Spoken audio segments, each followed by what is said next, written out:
Welcome to Walletopia. We appreciate you being here.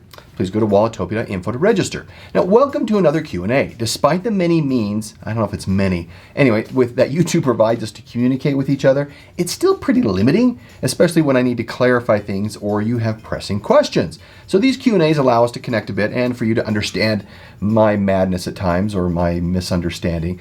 So let's get into the first question. So the first question is, there is a better way to access the contents of the singular wallet. You messed it up, Mark.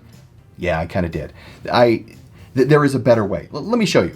So with the wallet we have here, we can take it out and we notice we have the strap here. What I was doing was completely removing it every time I wanted to get into the contents. That's not how it works.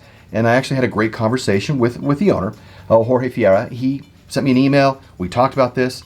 And so let me show you. You leave it in place. You don't move the elastic at all. You just open the flap like that.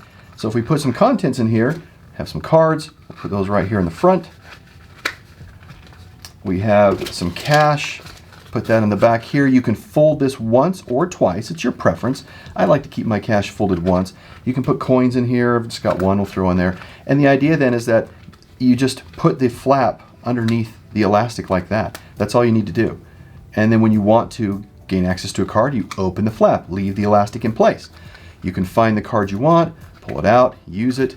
And then of course, one cool thing in here as well is we talked about a quick access card slot. I've mentioned how I wish all wallets had a quick access card slot.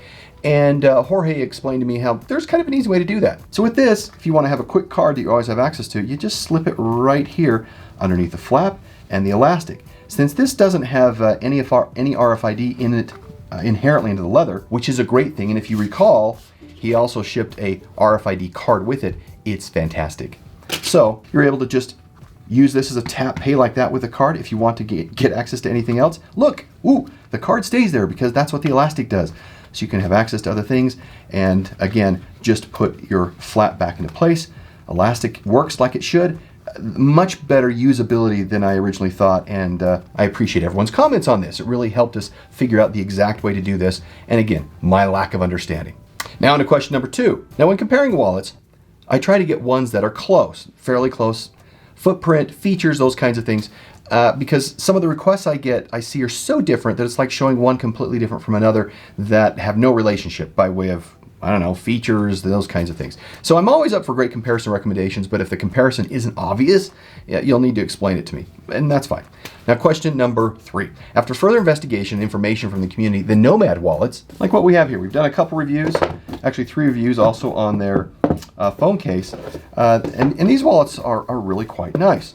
And we've talked how they were made from Horween leather, which they are, which is excellent leather, and we love this. But the problem is that we said that the wallet was made in the United States. NOMAD wallets are manufactured in China, not the US.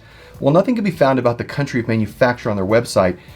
We just figured the fact that they were using Horween leather led us to believe it was made in the US. But after a live Instagram feed from the folks at NOMAD, it appears that they use Chinese factories for this. So just one clarification. Last question here is regarding the Frenchie 2.0 card wallet. There's been comments about how this flicks open and you just use that, and whether that's really an option or if it's just gimmicky. Well, let's take a look. Okay, we have cards in here, and you can see that they are in as far as they will go in the wallet. This is what they do. The flicking mechanism, of course, if you hold the top and the bottom, you go, hey, looky there, all these cards come out. Of course, you have to remember to hold them from the top or the bottom, because if you hold them anywhere else, they don't work as well because, well, you're now impeding on the actual mechanism on the inside. You're grabbing cards in the corner, so that's how you flick them open. And that's, I guess, kind of a cool way. Or a more normal way might be that you just grab the top here, they're exposed, and now all your cards are available to you. Great. In they go, out they go, in they go. So the flick is real, you can do that. But honestly, it's just a preference versus just pulling them out normally. And there you go, quick Q&A. If you have any questions or concerns or things I've done wrong, please send a note, put them in the comments, send me an email. We'll get to them as we're collecting new Q&As for the next one. So we'll see you in the next review. Bye.